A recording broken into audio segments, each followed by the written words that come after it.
Chaos Origins is coming. So this Thursday, Kongs is going to be running a free tournament that anybody can participate in on Dueling Book. And yes, there are prizes. Yes, it's free. Yes, there's a link down below so you guys can join their Discord server and be able to get signed up for this. I wanted to talk about some of the expectations that we're kind of expecting going into this tournament, early data, you know, everything that you could want to imagine, because this weekend sneak peek, all right, this is going to be the weekend where you're going to start to see the big numbers coming out. You're going to start to see the big competition starting as players are starting to pick up things. And the biggest topic of conversation within Chaos Origins meta, obviously, you know, is the Mind Shuffle deck, right? The way that Mind Shuffle functionally plays, you get a boss monster on the field, you're able to rotate it constantly between, you know, each and every bitten piece of, you know, the thing that you could hope for. And I think that's really cool, right? You have the gimmick of, for the first time ever, being able to rotate not once per turn between your two big boss monsters. And that's a gimmick I don't really think Yu-Gi-Oh! Necessarily explored all that much, but it's such a fascinating idea that they're kind of loosening up the reins a little bit with card design, especially, you know, with tunes coming further in the future. But that's another topic for later on. So Mind Shuffle also has some of the best utility cards. Your ritual spell recurs itself back. You have a draw 3, discard 2 that brings out a ritual monster. One of your rituals banishes on summon, gets multi-attacking. Your Black Magician of Chaos protects your back row. The amount of people, and this is an interesting ruling for you as well, the amount of people that are going to try to droplet Black Luster Soldier and Black Magician of Chaos are going to shit their pants when they realize it doesn't actually work, because they say they're unaffected by activated effects unless they target them.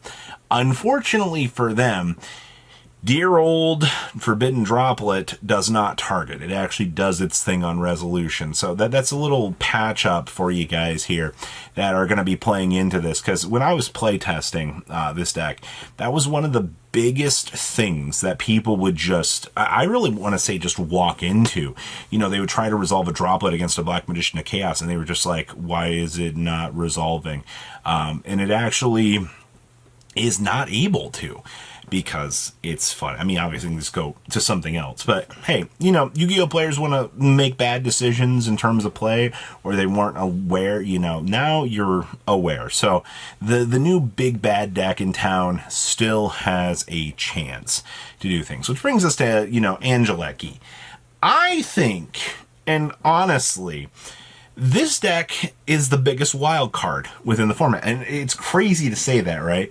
Because when you dive into the world of TCG exclusives, the usual best thing that you get from people is, oh, you know, it's not going to be good. And then the amount of people that I've seen innovating with this deck is just so cool to see. And I've already raved about this. I've seen some White Forest combos that have actually looked very, very interesting in terms of deck build. Also, you know, you've got people out here that want to splash this archetype into so many different ideas, because, you know, they're like, oh, 5 monster effects to limit the opponent is actually not a terrible decision. And I mean, I agree with you. It's not too bad. There's also, I see Punk variant with Glitch Null Gainer.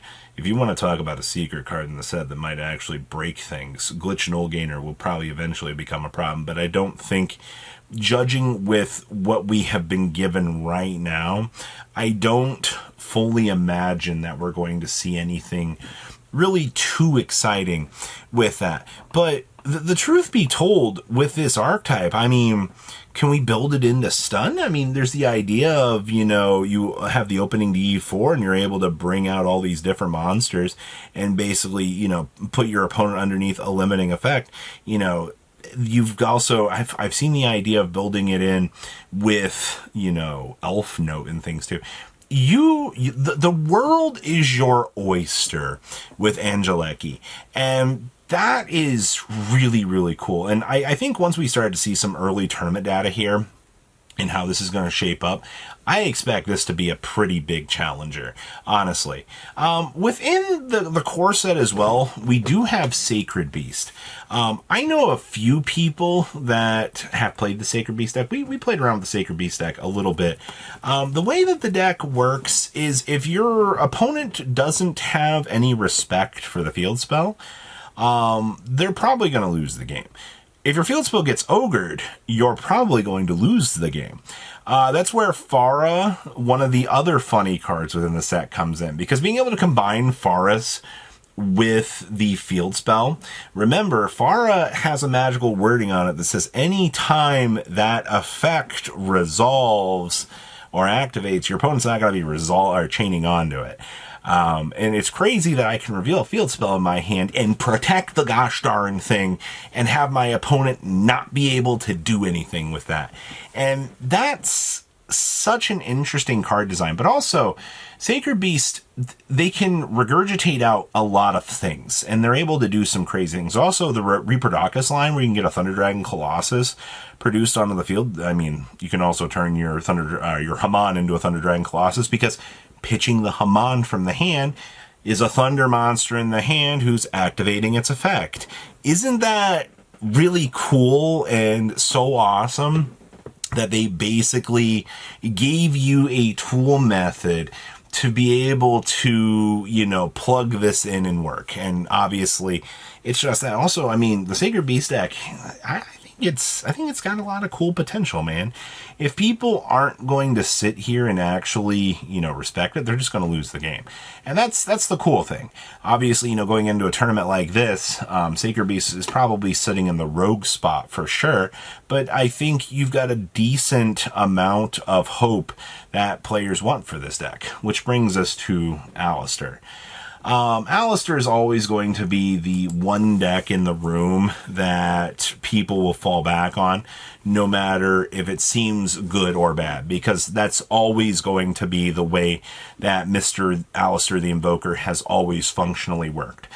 He's just kind of the reliable choice. Now, obviously, giving this deck some new support doesn't really change the problems that the deck has necessarily had throughout the years.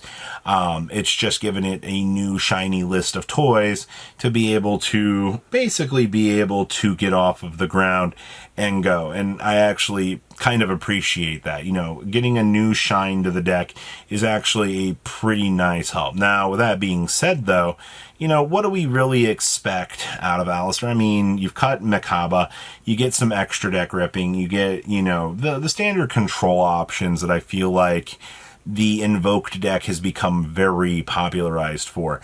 This is also not really an engine you can really toss in and splash too much with things.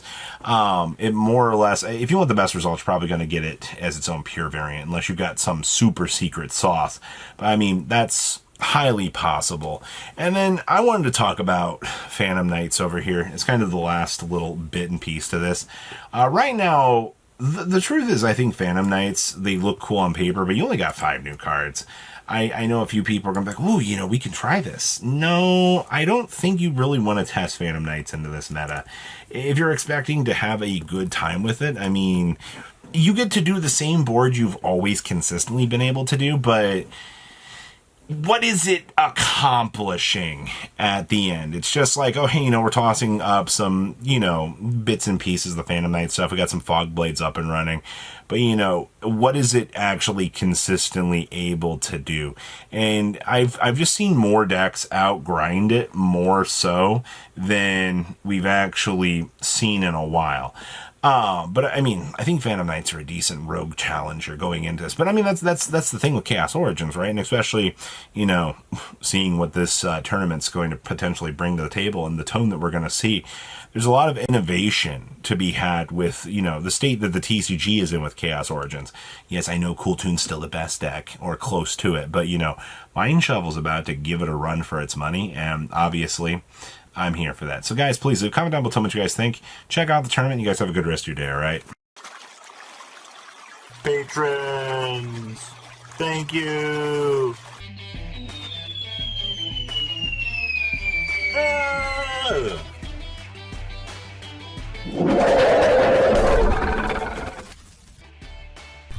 Thank you so much for watching. Check out these other videos.